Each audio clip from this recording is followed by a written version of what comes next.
자리에 편히 앉아 주시기 바랍니다. 오늘 같이 볼 하나님 말씀은 베드로후서 말씀입니다. 베드로후서 1장 베드로후서 1장 3절에서 11절까지 베드로후서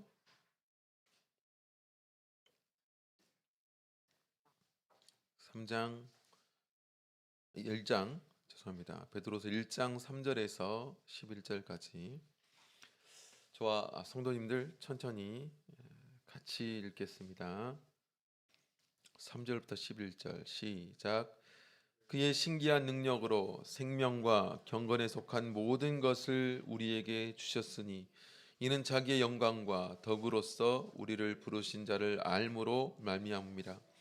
이로써 그 보배롭고 지극히 큰 약속을 우리에게 주사 이 약속으로 말미암아 너희로 정욕을 인하여 세상에서 썩어질 것을 피하여 신의 성품에 참여하는 자가 되게 하려 하셨으니 이러므로 너희가 더욱 힘써 너희 믿음의 덕을, 덕의 지식을, 지식의 절제를, 절제의 인내를, 인내의 경건을, 경건의 형제의 우애를, 형제의 우애의 사랑을 공급하라.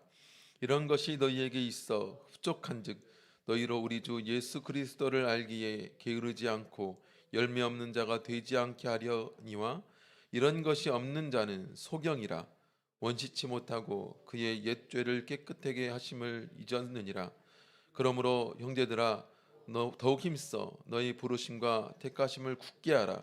너희가 이것을 행한즉 언제든지 실족지 아니하리라.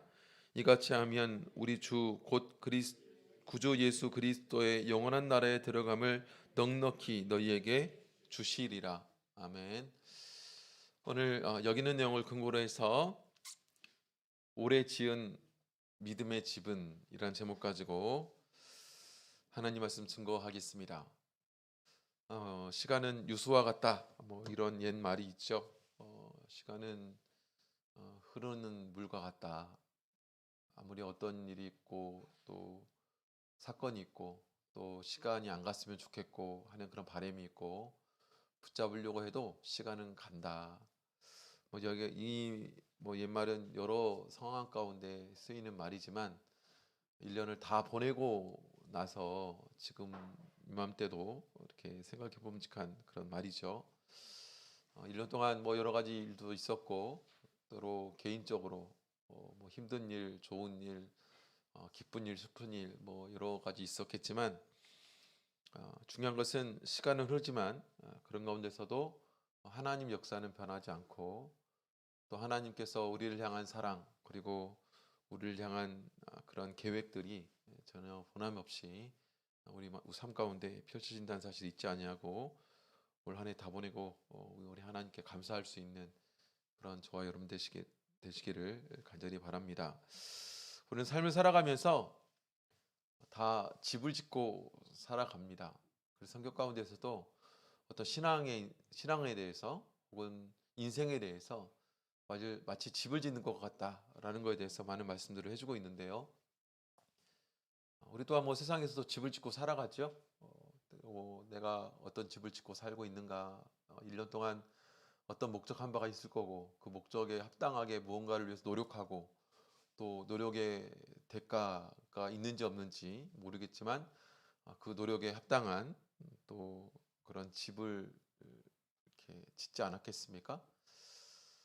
우리 성도님들도 많은 집을 짓고 사시죠?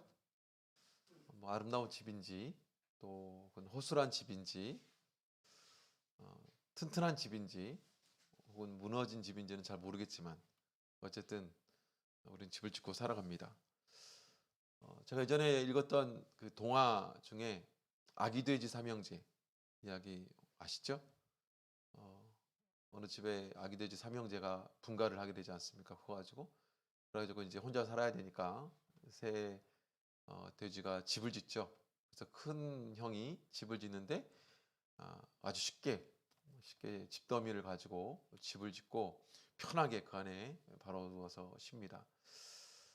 그 두 번째 형이 어떻게 합니까? 나무로 집을 지어서 물론 집보다는 좀 더 시간이 걸렸지만 그래도 비교적 쉽게 집을 짓고 그 안에서 띵가띵가 놀면서 이렇게 있는데, 이 큰형과 둘째 형이 셋째 막내를 보고 놀리죠. 왜냐하면 막내는 열심히 하루하루 이렇게 벽돌을 쌓고 튼튼하게 집을 짓기 위해서 여러 날을 수고하고 애써서 집을 짓고 있는 그 모습이 한심한 겁니다. 그래서 우리처럼 빨리빨리 집 짓고 좀 쉬지, 뭐 한다고 그렇게 수고하고 애쓰게 그렇게 집을 짓냐고. 그래서 평상시에는 여기는 이 셋째 막내 돼지는 참 바보스러운 사람이지만 나중에 늑대가 찾아오죠. 늑대가 찾아와 가지고 가장 먼저 큰형이 집더미로 지은 집에 가서 그 어떻게 합니까? 그 집을 딱 문 닫고 이렇게 들어가 있으니까 늑대가 바람을 불어 가지고 다 날려버립니다. 큰형이 막 이제 도망해서 둘째 집으로 가서 있는데, 역시 둘째 집의 나무집도 바람을 훅 불어버리니까 다 무너져 버리죠. 그래서 큰형, 둘째 형이 이제 막내 집으로 도망오게 됩니다. 근데 아무리 이 늑대가 그 벽돌 집을 부르려고 해도 이제 날아가지가 않죠. 물론 이게 동화지만 사실 그 안에는 인생이 있는 거죠. 우리가 쉽게 살 수도 있고, 때로는 세상 가운데서도 뭔가 내 인생을 위해서, 또 때로는 편하게 살기 위해서, 그럴싸하게 살기 위해서 여러 가지 일을 할 수도 있습니다. 하지만 중요한 건 언제 내가 잘했는가 못했는가, 지혜로웠는가 그렇지 못했는가가 판단이 됩니까? 이제 바람이 불 때 그런 일이 벌어지죠. 바람이 불 때. 인생에서 바람이 없을 수가 없잖아요. 힘든 일이 닥치고 어려운 일이 닥치고, 그런 바람이 불게 되면 내가 지은 집이 어떤 집이었는가를 알 수가 있죠. 튼튼한 집이었는가, 혹은 대충 지은 집이었는가, 속까지 아주 튼튼한 집이었는지, 아니면 겉만 화려한 집이었는지, 이걸 우리가 좀 알 수 있게 되지 않습니까? 그래서 우리 인생은 좀 이렇게 한 해 한 해 이렇게 보내면서 내 인생이 얼마나 튼튼한 인생인가에 대해서 고민할 줄 알아야 됩니다. 특별히 튼튼한 인생이라는 거에 대해서 우리 예수님께서 반석 위에 지은 집의 비유를 통해서 우리에게 말씀해 주고 있지 않습니까? 우리 반석 위에 집을 지을 줄 알아야 됩니다. 역시 풍랑일 때 반석 위에 지은 집은 튼튼하게 그 집을 유지하지만, 모래 위에 지은 집은 다 무너져 떠내려가 버리지 않습니까? 우리의 신앙이, 우리 인생이 때로는 떠내려가 버릴 수도 있는 그런 집을 짓는 경우도 참 많습니다. 올 1년 동안 우리는 집을 짓고 살아가는데, 무엇보다도 신경 쓰고 애쓰고 노력해서 지어야 될 집은 어떤 집이냐? 세상의 집이 아니라, 어떤 재물의 집이 아니라, 어떤 명예의 집이 아니라 우리 믿음의 집을 지어야 된다. 믿음의 집이 결국에는 바람이 불어도 풍랑이 일어도 떠내려가지 아니하는, 무너지지 않는 집이라는 것을 잊지 말아야 됩니다. 아무리 화려한 집을 짓는 사람도, 또 우리처럼 믿음의 집을 짓는 사람도 다 풍랑이 오고 다 바람이 붑니다. 하지만 무너지는 집이 있고 무너지지 않는 집이 있어요. 그래서 한 해 동안 우리는 우리가 먹고 살기 위해서도 열심히 집을 지어야 되겠지만, 내 믿음의 집을 튼튼히 짓기 위해서 우리는 노력해야 되고, 또한 1년을 보낼 때에는 내가 어떤 믿음의 집을 지었는가를 돌아보고, 또 1년을 시작할 때에는 난 어떤 믿음의 집을 지어야 되는가, 이걸 고민해야 되고, 또 그런 가치관을 가지고 좀 시간을 보내야 된다라는 것입니다. 1년 동안 우리는 어떤 집을 지으셨습니까? 네. 우리는 집을 짓기 위해서는 어떻게 해야 됩니까? 우리 설계도가 필요하고, 또 설계도를 구청에 내면 이게 이제 허락이 되어지면 어떻습니까? 이제 기초를 닦고 골조를 세우고 또 지붕을 올리고 이렇게 하지 않습니까? 우리에게서도 사실 믿음의 집이라는 것은 이제 그런 것이죠. 성도에게서도 어떤 집을 짓기 위해서 순서가 있는 것처럼, 오늘 성경에 보면 우리의 집이 어떤 집이어야 되는가, 어떤 설계도를 가져야 되는가, 어떤 목적으로 지어야 되는가, 이런 것들도 알 수가 있고, 또 1층, 2층, 3층, 4층 이렇게 집을, 어찌 보면 집이라기보다는 건물, 빌딩을 짓는데 우리는 어떤 층으로 이렇게 지어야 튼튼하게 지을 수 있는가? 오늘 본문을 보면 그런 말씀들을 우리에게 전해주고 있습니다. 1년 동안 시간을 다 보내고 난 이후에 내가 어떤 단계를 통해서 집을 짓고 있는지를 고민해보고 하나님이 기뻐하시고 또한 우리 인생에서 절대로 무너질 수 없는 영원한 그런 믿음의 집을 다 지을 수 있는 저와 여러분 되시기를 간절히 원합니다. 먼저 우리는 어떤 집을 지어야 될까요? 먼저 우리는 지어야 되는 그런 집, 그 집의 목표는 바로 신의 성품에 참여하는 집을 지어야 된다라는 겁니다. 그래서 우리의 집도 목적이 있어요. 목표가 있어요. 예를 들면 우리 집을 지을 때 우리 가족이 살아야 되니까 가족의 어떤 편의와 어떤 가족이 추구하고자 하는 공동의 목표를 가지고 집을 짓지 않습니까? 그런데 우리 신앙인에게 있어서 반드시 지어야 되는 목표, 집을 짓는 그런 목표가 있다는 것이죠. 그런 모형이 있다는 거예요. 그게 뭐냐? 바로 신의 성품이라는 집입니다. 신의 성품이라는 게 뭡니까? 하나님의 성품. 하나님의 성품. 우리 4절 말씀에 보면 이렇게 말씀하고 있습니다. 이로써 그 보배롭고 지극히 큰 약속을 우리에게 주사 이 약속으로 말미암아 너희로 정욕을 인하여 세상에서 썩어질 것을 피하여 신의 성품에 참여하는 자가 되게 하려 하셨으니, 신의 성품에 참여하는 자, 신의 성품을 가진 자, 신의 성품을 회복하는 자가 되어야 된다, 이렇게 말씀해 주고 있습니다. 말씀드렸던 것처럼 신의 성품이라는 것은 하나님의 성품을 말해주고 있고, 하나님의 성품을 가져라, 참여한다는 것이 우리 또한 하나님의 성품을 가진 자가 되어야 된다는 것을 말씀해 주고 있는데, 그 신의 성품, 하나님의 성품을 가진다라는 것은 쉽게 말하면 예수님을 닮아가는, 예수님을 닮은 사람이 되어야 된다.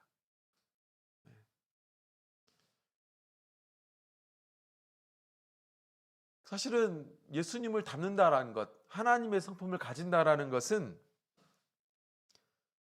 내가 그것을 없는 것을 가진다라기보다는 사실은 원래 성경적으로는 회복하는 거죠. 왜냐하면 우리는 원래는 누구를 닮아 만들어진 존재예요? 하나님을 닮아 만들어진 존재이기 때문에 그렇습니다. 창세기 1장 27절을 보면 우리 하나님께서는 인간을 만드실 때 바로 자기 형상을 가지고 자기 형상으로 만들었다라고 분명히 우리에게 말씀해 주고 있습니다. 그래서 모든 인간은 사실은 하나님의 성품을 가진 자들이에요. 원래 하나님의 성품을 닮아 만들어진 존재입니다. 그래서 인간의 특별함이 사실 거기에 있죠. 하나님이 모든 만물을 만들었지만 특별히 자기의 형상을 가지고 만든 존재는 인간밖에 없습니다. 그래서 사람의 정체성은 거기에 있죠. 하나님께 있습니다. 그래서 제 가장 안타까운 일이 사람을 이 재물보다 아래에 두는 일입니다. 어떤 사람을 사물보다 아래에 두는 거예요. 그것처럼 말도 안 되는 일이 없습니다. 사람은 어떤 것보다도 고귀한 존재죠. 왜요? 다른 것과 차별되게 하나님의 형상을 가지고 만든 존재이기 때문에 그렇습니다. 그리고 하나님의 공력이 들어간 그런 존재가 인간이잖아요. 그래서 모든 자연 만물들은 하나님 말씀으로 지었지만 인간은 직접 하나님이 흙으로 빚어서 만들었습니다. 빚어서 만들었어요. 거기에 특별함이 있죠. 근데 어떻게 하나님의 성품을 다시 가져라 이렇게 말한 이유가 도대체 무엇입니까? 그걸 잃어버린 겁니다. 하나님께서 우리에게 준 하나님을 닮은 그 모습들을 잃어버린 거예요. 바로 우리의 죄 때문에. 그래서 신앙이라는 것은 무엇입니까? 제가 자주 말씀드리지만 신앙이라는 것은 원래 하나님께서 우리를 만들었을 때 그 모습으로 회복해 가는 거예요. 우리가 잃어버렸던 것을 다시 찾아가는 겁니다. 근데 잃어버린 것이 너무 많아요. 죄를 지어가지고. 그래서 죄를 가진 그 존재대로 살아감을 통해서 쌓여진 그런 또 습관화된 그 습관들이 내가 돼버렸고, 하나님께 있어서는 안 되는 것들이 내게 이제 여기저기 달라붙어 있고, 하나님께서 가졌던 고유한 좋은 하나님의 성품들은 다 빼앗겨가지고 잃어버려가지고 어딘지도 모르고. 그래서 우리가 어떤 존재인가를 깨닫고 그걸 하나씩 하나씩 찾고 또 하나씩 하나씩 버리는 이런 과정을 우리 신앙이라고 말하는 겁니다. 신앙의 길을 걷는다라고 말하는 거예요. 그래서 반드시 우리 인생에서 돌아봐야 되는 것은 무엇이냐면 내가 죄를 통해서 생겨진 내 습관과 가치관과 문제들을 하나씩 발견하고 그걸 떼어내는 겁니다. 그걸 떼어내는 일을 열심히 해야 돼요. 그것만 하면 안 됩니다. 도대체 하나님 성품은 무엇인가? 하나님이 가진 성품, 도대체 그것이 무엇인가를 알고 내게 없는 것들을 끊임없이 이 말씀을 통해 찾아가는 거예요. 오늘은 그 신의 성품이 무엇인가 그걸 알려주고 있고 그것을 우리가 가져야 된다라는 것을 말씀해 주고 있다는 것이죠. 특별히 구약에서는 이 신의 성품을 한 단어로 이렇게 말하고 있습니다. 우리 레위기서 11장 보겠습니다.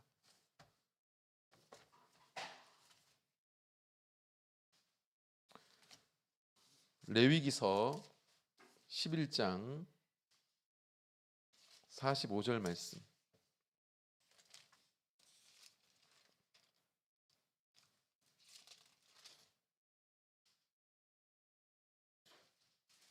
같이 읽겠습니다. 레위기서 11장 45절 시작. 나는 너희의 하나님이 되려고 너희를 애굽 땅에서 인도하여 낸 여호와라. 내가 거룩하니 너희도 거룩할지어다. 그래서 신의 성품을 한마디로 말하면 구약에서는 뭐라 말하고 있냐? 거룩이다. 거룩. 이렇게 말하죠. 그래서 거룩을 찾게 하기 위한 많은 말씀들을 해주고 있습니다. 사실은 성막도 거룩을 찾는 굉장히 중요한 도구로 성막을 말하고 있고 또 율법도 사실은 거룩을 찾는 굉장히 중요한 도구로 계속해서 말하고 있는 거예요. 이 거룩이라는 것은 무엇입니까? 딱 단어적인 정의만 내리면 구별되는 겁니다. 이 세상 사람 하나님 모르고 죄의 이 구속 아래 살아가는 많은 사람들이 덕지덕지 붙이고 살았던 그런 죄의 습관들, 죄대로 살아갔던 그 모습들, 그것대로 세상 사람들은 살아가지만 하나님을 모르는 사람들은 그렇게 살아가지만 하나님께 선택받은 하나님 백성들은 그들과 다르게 그들과 구별되게 살아가야 된다. 이게 거룩이에요. 하나님이 그러하기 때문에 우리도 그래야 된다. 그래서 우리를 선택하셨다. 그렇게 말씀해주고 있죠. 그래서 구약 때부터 신약까지 일관되게 우리에게 그런 말씀을 해주고 있고 베드로전서 1장 16절에도 사실은 이 비슷한 말씀을 우리에게 해주고 있죠. 베드로전서 1장 16절 기록하였으되 내가 거룩하니 너희도 거룩할지어다. 베드로 사도가 이렇게 말씀해주고 있습니다. 구약에 읽었던 말씀을 인용해서 똑같이 말씀해주고 있는 거예요. 그래서 구약에서 바로 내가 거룩하니까 너희도 거룩해야 된다. 그럼 신약에서는요 마찬가지입니다. 거룩을 추구해 가는 것, 그게 하나님의 성품이고 그 하나님 성품을 회복해가는 그걸 통해서 맺어지는 열매가 거룩이죠. 그게 하나님의 성품입니다. 그렇다면 그 믿음의 집은 어떤 과정과 단계를 통해서 만들어질까요? 세워갈까요? 중요한 것은 여기에 단계가 있고 과정이 있다라는 겁니다. 어떤 단계가 있어요? 오늘 본문에 보면 좀 순서적인 것도 우리가 잘 살펴볼 수 있는 내용이죠. 5절부터 보면 1장 5절부터 보면 이러므로 너희가 더욱 힘써 너희 믿음이라는 기초가 필요해요. 이게 굉장히 중요합니다. 그래서 모든 성도님들은 사실은 우리 참예수교회는 특히 신앙의 시작은 믿음입니다. 무슨 얘기예요? 세례 아니에요? 사실은 세례가 믿음의 출발이에요. 믿음의 출발입니다. 믿음이 없으면 세례를 받을 수 없습니다. 믿음의 출발이죠. 그래서 믿음이라는 반석, 물론 믿음이라는 반석이 튼튼하면 튼튼할수록 더 높고 더 튼튼하게 우리 신앙의 집을 지을 수 있습니다. 근데 중요한 것은 믿음이라는 기초가 있어야 돼요. 하나님에 대한 믿음의 기초. 마치 집을 짓기 위해서 골조가 필요하시죠. 우리 은열 형제님 더 잘 아시죠, 그죠? 골조를 치잖아요, 그죠? 골조가 튼튼해야 되잖아요, 그죠? 균형이 잘 잡힌 그런 골조가 먼저 잘 돼야 그 위에 높은 빌딩도 지을 수 있고, 근데 골조가 작고 또 불안하고 균형이 잡혀 있지 않으면 이건 정말 어려운 일입니다. 집을 짓기가 어려운 일이죠. 그래서 집을 지을 때 정말로 신경 쓸 수밖에 없는 일이 이 골조, 즉 우리의 믿음이라는 기초, 믿음이라는 기초예요. 그래서 이걸 쌓기 위해서 애써야 됩니다. 근데 그 믿음이라는 기초 위에, 그래서 믿음이라는 기초를 우리 예수님께서는 사실 자신을 말하죠. 예수 그리스도에 대한 그런 믿음. 그 기초 위에 7층 집을 짓습니다. 1층에는 덕을 짓고, 덕 위에 지식을, 지식 위에 절제를, 절제 위에 인내를, 인내 위에 경건을, 경건 위에 형제 우애를, 형제 우애 위에 사랑을. 특별히 우리 베드로 사도는 이 순서를 지켜 말해주고 있는데, 왜냐하면 서로 관계 가운데 있기 때문에 그래요. 서로 유기적인 관계가 있습니다. 오늘 그걸 두 번째로 같이 보도록 하겠습니다. 우리의 믿음의 집은 7층 집인데 그 7층 집 위에 어떻게 집을 지어야 될까? 바로 믿음의 집은 첫 번째, 바로 믿음 위에 세워진 덕이라는 층, 그죠? 믿음 위에 세워진 덕. 우리 신앙생활에서 가장 근본적이고 필수적인 요소, 아까 얘기했던 것처럼 바로 믿음이지요. 이것이 없으면 우리는 성도가 될 수 없습니다.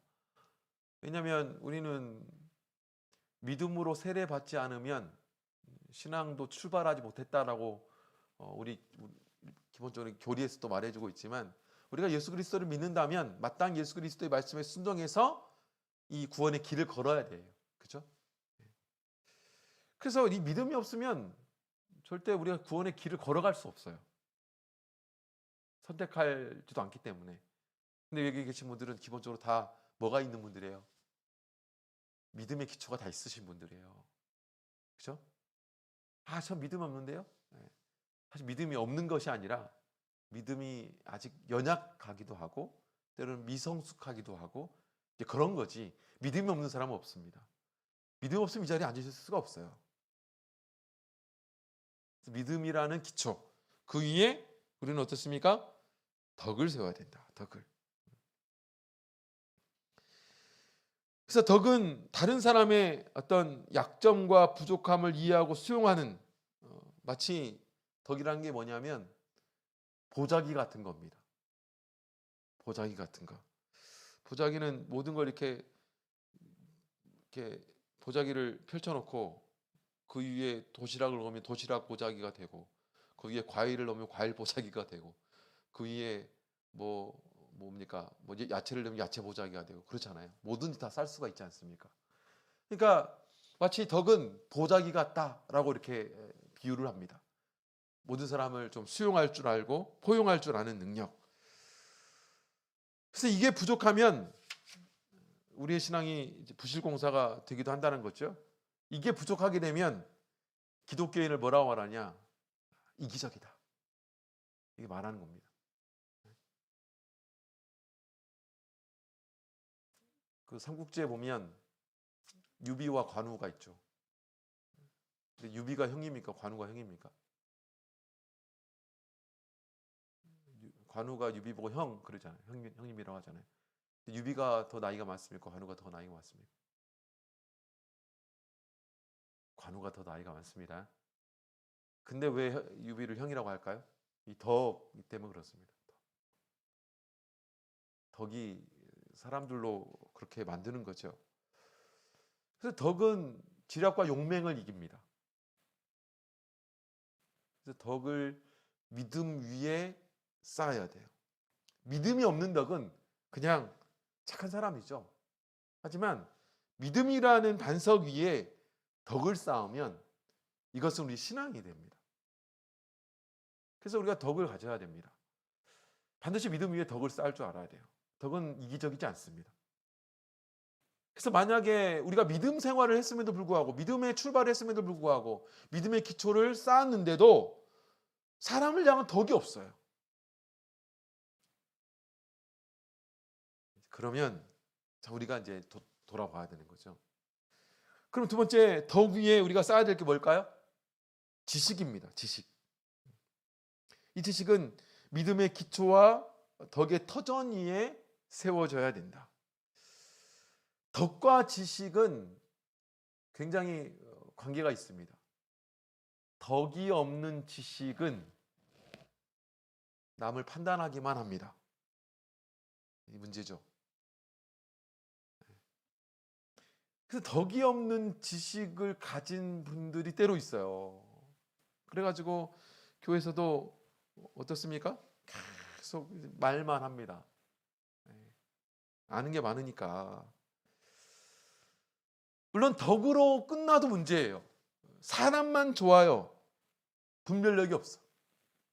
이래도 안 되지 않습니까?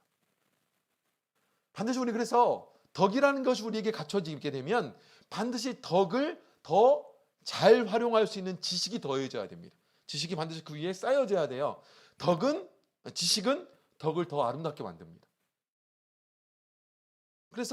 그런데 덕이 없는 지식은 이건 사람을 공격하는 무기가 되죠. 지식을 가진 덕은 사람을 살리지만 덕이 없는 지식은 사람을 죽입니다.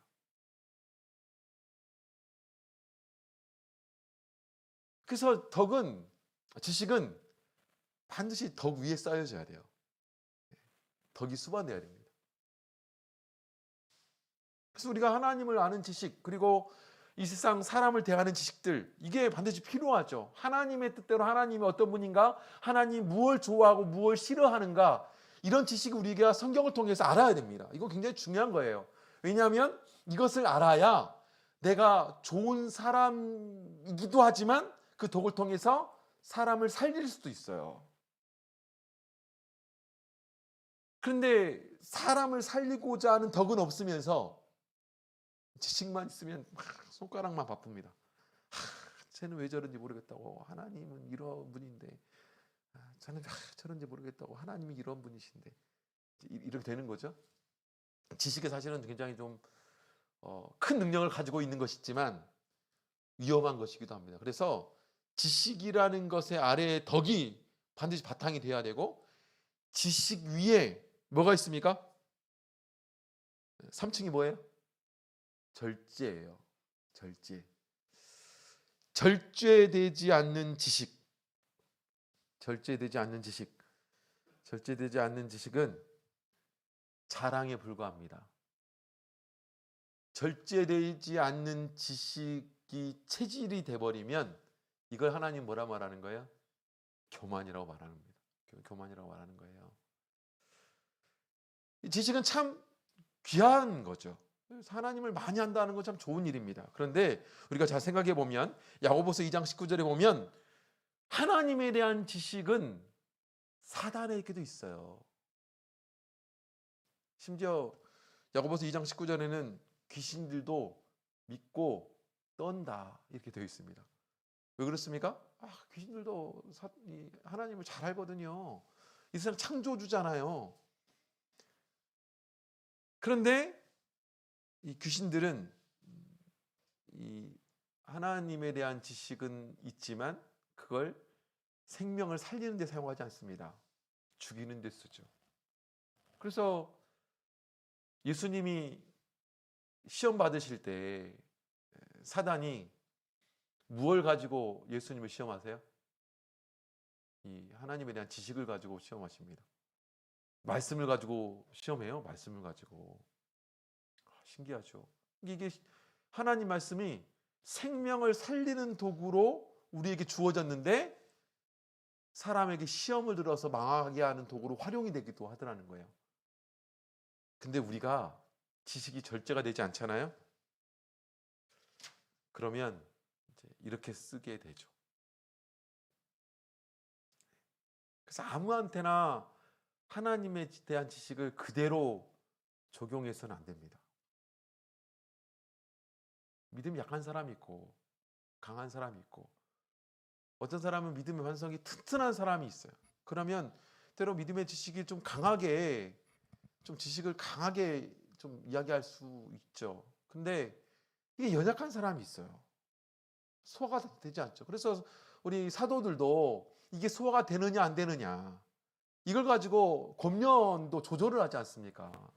그럼 우리는 어떻게 해야 됩니까? 이 절제되는 지식을 가지고 성도에게 적용이 되어질 필요가 있다.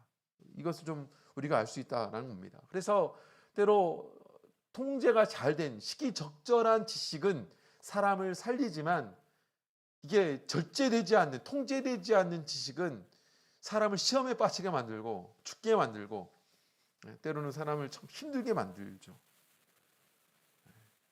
그래서 우리가 반드시 이 지식이라는 것은 덕이라는 바탕 위에 절제라는 통제를 통해서 사용되어져야 된다. 이걸 알 수가 있습니다. 4층에는 절제 위에 뭐가 세워진다고 말해주고 있습니까? 인내입니다. 사실은 인내와 절제는 비슷한 말이기도 하지만, 인내와 절제는 서로 보완하는 관계이죠. 서로 돕는 동지 혹은 친구, 그래서 이 둘은 성령 열매에도 있죠. 성령 열매. 성령 인내를 굉장히 중요한 덕목으로 우리에게 말씀해 주고 있습니다. 그 인내는 소망을 이루죠. 그래서 우리 신앙 가운데 인내가 없다면 어떤 것도 이룰 수 없습니다. 사실은 절제라는 것 위에 인내가 있는데, 인내되기 위해서는 절제가 또 수반이 되어야 돼요. 절제되지 않잖아요. 우리가 절제의 능력이 상실된 인내는 억압입니다.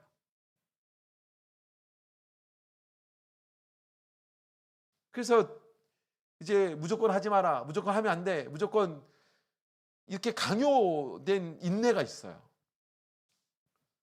근데 그런 경우에 생겨나는 부작용이 뭡니까? 폭발하죠. 그래서 우리가 화도 무조건 참는 것이 아니라 절제의 능력이 갖춰진 인내가 있을 때 그 화를 참는 것이 우리에게 도움이 됩니다.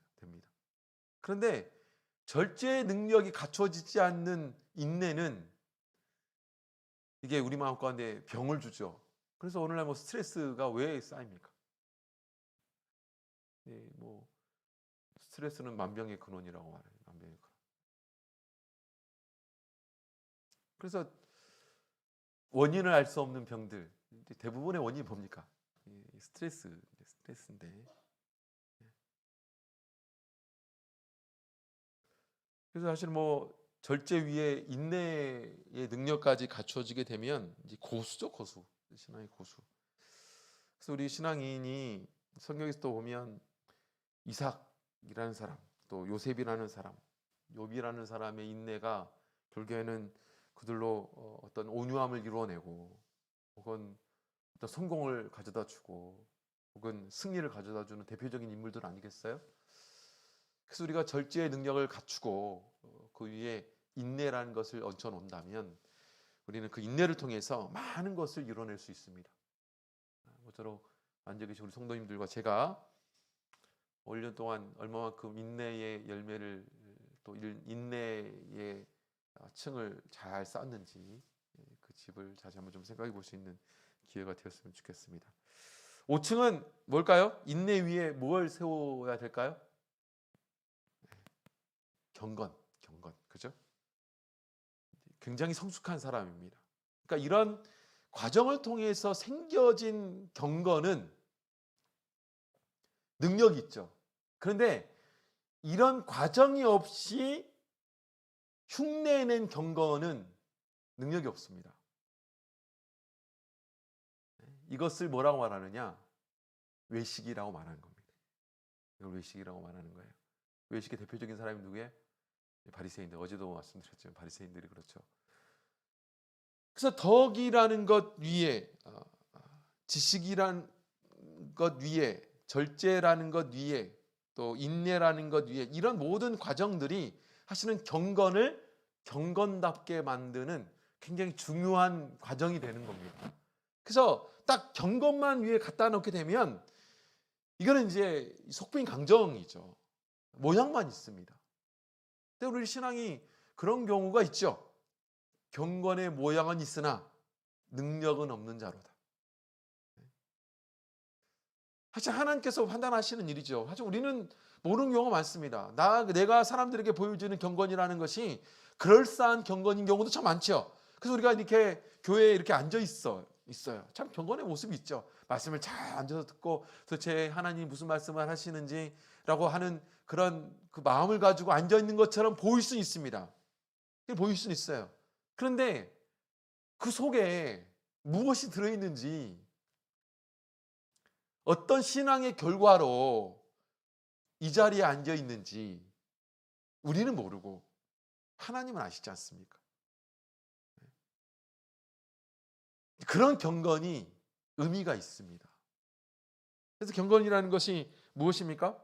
사실은 경건을 제가 설명할 때 가장 흡사한 이 인간 관계에서 이렇게 사용할 수 있는 언어가 뭐냐? 예의. 인간과 인간 사이에서 지켜야 될 태도, 도리, 이런 게 예의잖아요. 그러니까 위아래만이 아니라 사람과 사람과의 관계는 예의가 있어야 됩니다. 그죠? 예의가 있어야 되죠. 그런데 이 예의라는 것이 하나님과 우리 관계에서 놓여졌을 때 그걸 예의라고 말하지 않고 이걸 뭐라고 말하는? 경건이라고 말하는 거예요. 경건. 사람과 사람과의 관계에서도 마음이 떠난 예의는 이것은 가식이라고 말하잖아요. 그런데 하나님과 나와에서 그 마음이 빠진 그 경건은 이걸 외식이라고 말하는 겁니다.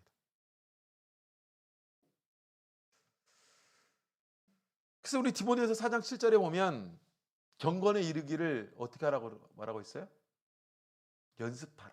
그래서 열심히 우리가 이 경건을 가지기 위해서 연습이 필요한데, 아까 얘기했던 것처럼 이 연습이라는 게 별게 아니라 오늘 말씀드렸던 믿음 위에 덕을, 덕 위에 지식을, 지식이 위에 절제를, 절제 위에 인내를, 인내 위에 경건을. 그래서 이런 과정을 열심히 쌓아가는 거예요. 그게 연습입니다. 그 열심히 쌓아가는 것이 바로 연습이고, 그렇게 연습되어진 신앙 위에 경건이 딱 자리 잡는 겁니다. 그래서 우리의 행동이라는 것이 갑자기 생겨나지 않아요.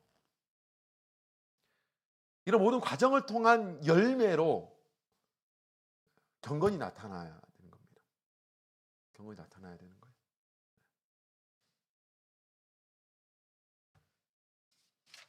그러면 그 경건 위에는 뭘 쌓아야 됩니까? 형제 우애, 육충이죠. 형제 우애.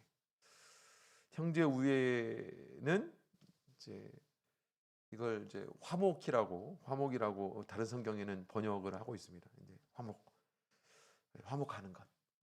형제 우애는 화목한 거죠.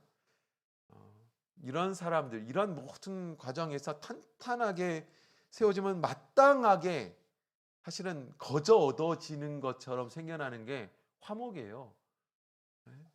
덕이 많은 사람, 덕 위에 지식이 있는데 그 지식도 절제하며 사용하는 사람, 그것도 그 절제 위에 인내를 열매 가진 사람. 이런 모든 과정 가운데 하나님에 대한 경건까지 갖춰진 그 사람이 가는 곳에 어찌 화평이 없습니까? 화평이 쌓여지죠. 화평은 굉장히 중요합니다. 그래서 화평이, 왜 관계 가운데 화평이 없는가? 화평은 다툼의 반대 말이잖아요. 불화 반대 말이지 않습니까? 불화가 생기는 이유는, 그러면 오늘 본문의 내용을 통해서 분명해지는 것은 이런 과정이 생략이 돼버리는 일. 그렇게 되면 이제 불화는 불보듯 뻔한 거죠. 그래서 우리가 불화가 왜 일어나느냐? 말씀드렸던 이런 한 층을 고민해 보면 이제 답이 나옵니다. 내게 덕이 없었는지, 또 덕을 통한 지식이 없었는지, 또 덕의 바탕 위에 지식과 절제되는 지식이 있었는지, 그리고 인내가 있었는지, 이런 과정을 우리가 되돌아보면 그 불화의 원인을 알 수가 있고, 그걸 무엇을 노력해야 되는지 알 수가 있죠. 그래서 이것은 근데 반드시 이루어야 되는 일입니다. 그래서 우리 가족 구성원도 마찬가지고, 신앙의 공동체도 마찬가지죠. 때로 뭐 다 다르죠. 사람의 성품도 다르고 또 행동도 다를 수 있지만, 이것 좀 어우러질 줄 알아야 되는데, 이것은 바로 이 형제 우애라는 층을 통해서 이루어내야 된다라는 겁니다. 마지막으로 뭡니까? 형제 우애 위에 사랑, 믿음, 소망, 사랑. 그 중에 제일은 사랑이다. 성령의 열매 중에서 가장 먼저 사랑을 말해주고 있죠. 이 정도 갖춰지면 이런 사람들은 예수님처럼 된 겁니다. 작은 예수가 된 거죠. 예수님처럼 된 거죠. 사랑은 신앙의 결정체 같은 겁니다. 사랑은 우리 신앙이 얼마만큼 이렇게 잘 성숙해져 있는가, 잘 완성되어져 있는가. 이 사랑도 말씀드렸던 것처럼 이런 기존의 기반이 갖춰진 사랑, 껍데기 사랑 말고 이런 기반이 잘 갖춰진 사랑이 바로 신앙의 결정적인 일입니다. 우리가 남을 도와줄 수 있죠. 그런데 그 도움도 사랑이 아닌 도움이 있을 수 있습니다. 우리가 계산적인 사랑을 사랑이라고 말할 수 없잖아요. 그래서 우리의 사랑은 이런 과정을 통해서 생겨진 사랑, 이게 이제 아가페 사랑이죠. 베드로전서 4장 8절에 보면 사랑은 허다한 죄를 덮는다. 근데 사랑이 어떻게 허다한 죄를 덮을 수 있는가? 나에게 죄를 지은, 나에게 잘못한 한 수없이 많은 사람들을 어떻게 덮을 수 있어요? 피상적인 사랑으로는 불가능합니다. 그런데 우리가 오늘 말씀 나누었던 이 말씀을 근간으로 해서 생겨진, 그렇게 쌓아진 사랑은 허다한 죄를 덮는 능력이 있어요. 그래서 우리가 사랑 좋아하죠. 사랑 말하기도 좋아합니다. 그래서 우리가 뭐 문자 보낼 때 혹은 말을 할 때 사랑합니다 뭐 이런 말도 많이 하죠. 근데 이게 능력 없는 사랑이 있어요. 가끔 말씀드리지 않습니까? 세상에 사랑은 널려져 있습니다. 요즘 유행가 가사에 사랑 없는 노래 가사가 어디 있어요? 네? 드라마에 사랑 빠진 드라마가 어디 있습니까? 널려져 있어요. 근데 사람들은 또 이렇게도 말합니다. 사랑이 없어. 왜 그렇습니까? 능력 없는 사랑이에요. 그래서 뭐 이런 말도 하죠. 사랑이 홍수 시대 산다. 먹을만한 홍수가 되면 아시죠? 홍수가 생기면 제일 크게 걱정한 게 뭔지 아십니까? 물 걱정이에요. 희한하죠? 홍수가 났는데 왜 물 걱정을 해요? 물이 넘쳐나는데 마실 물이 없습니다. 사랑은 넘쳐나는데 가치 있는 사랑이 없어요.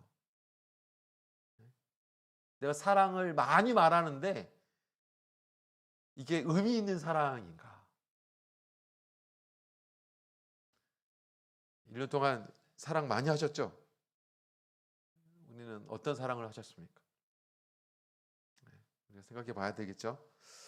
그럼 이 모든 단계는 어떻게 공급되어져야 될까요? 사실 이런 얘기를 하면 나는 어떤 층에 머물러 있는가 이런 생각을 할 수도 있고, 때로는 내가 모든 성도님들은 사실은 이런 7층집 다 7층집이 세워져 있는데 이게 얼마만큼 견실한 집을 짓고 있는가, 이건 좀 이제 다른 문제잖아요. 이런 것들을 보면 나는 아직 멀었어. 나 큰일 났어. 이런 실망하신 분들도 많겠지만 중요한 것은 무엇입니까? 이걸 힘써 공급해야 얻어질 수 있는 일이라는 거예요. 내가 지금 어떤 상태인지 저는 우리 성도님들 잘 모릅니다. 하지만 하나님은 아시고 내가 내 인생을 내가 보낸 시간을 돌아보면 내가 알겠죠. 그럼 이제는 우리가 어떻게 해야 될까요? 내년은 어떻게 살아야 될까요? 분명히 우리에게 말씀해 주고 있는 것은 무엇입니까? 우리 5절 시작할 때 이러므로 너희가 더욱 힘써야 된다. 그리고 7절에 형제 우애의 사랑을 공급해야 된다. 우리가 더욱 힘써서 공급해야 된다. 이게 우리에게 멈춰져 버리면 안 된다는 것에 대해서 말씀해 주고 있어요. 그리고 이게 거저 생겨나는 것이 아니라 가만히 앉아있으면 저절로 한층 올라가고 자꾸 뼈가 세워져서 살이 채워지는 이런 것이 아니라 내가 힘써서 스스로 노력하지 않으면 이게 세워지지 않는다는 거예요. 그래서 내가 1년을 시작할 때 올해는 월세로 살았지만 내년에는 전세로 살아야지. 내가 올해는 전세로 살았지만 내년에는 뭐 집을 사야지. 이런 계획만 하지 마시고 믿음의 집에 대해서 계획을 한번 세워보셨으면 좋겠습니다. 내년에는 내가 어떤 집을 세울 것인가? 우리 가정에 어떤 믿음의 집을 세울 것인가? 내 인생에 어떤 믿음의 집을 세울 것인가? 우리 교회에 어떤 믿음의 집을 세워야 될까요? 각자가 맡은 직분에 따라서 고민해야 되죠. 가장은 우리 집에 어떤 믿음의 집을 세울까 고민해야 됩니다. 우리 임원들은 우리 의정부교회에 어떤 믿음의 집을 세울까 고민해야죠. 나는 내 인생에 어떤 믿음의 집을 세울까 고민해야 됩니다. 모쪼록 앉아 계신 우리 성도님들 2021년도가 이제 다 갔습니다. 지나가 버린 이 시간 어떻게 하겠어요? 그거 붙잡겠습니까? 하나님 공평하게 누구도 그거 붙잡을 수 없다고 말합니다. 근데 감사하게도 우리에게 또 시간이 주어졌어요. 어떤 분들은 1년을 보내고 감사하다 라고 하나님께 감사의 고백을 하는 분들이 있지만 어떤 분들은 고개 숙이고 1년 또 그냥 헛배웠구나 이렇게 말씀하실 분도 있을 거라고 생각이 돼요. 후회의 푸념을 말할 수도 있습니다. 그러면 내년에는 어떨까요? 똑같이 후회하시겠어요? 그럴 수 없잖아요. 감사해야 되지 않겠습니까? 올 1년 정말로 감사합니다. 올 1년 하나님께서 나를 인도해 주셨고 나와 함께 해주셨고 내 신앙 가운데 역사해 주셨고 나의 공력 가운데 하나님 함께 해주셔서 정말 감사합니다. 이런 신앙의 고백이 저와 우리 모든 성도님들에게 다 나올 수 있기를 하나님 앞에 가서 우리 성도들 한 분 한 분의 믿음의 집이 검증되어질 때가 있을 겁니다. 그때 하나님으로 너는 정말로 튼튼한 벽돌집 아니 튼튼한 황금집을 지어왔구나 라고 하나님으로 감탄받는 그런 집이 저와 우리 성도님들의 집 되기를 간절히 원합니다. 같이 기도하겠습니다. 오늘 들으신 말씀 생각하시면서 하나님께서 우리 인생 가운데 역사하시고 우리 가정 가운데 우리 교회 가운데 역사하셔서 믿음의 집을 짓는 우리의 수고에 하나님이 의미 없게 그 힘을 버리는 것이 아니라 모든 신앙의 믿음의 집에 의미 있게 이게 사용될 수 있는 그런 우리의 열정과 노력과 힘이 될 수 있도록 같이 성령 의지해서 기도하겠습니다.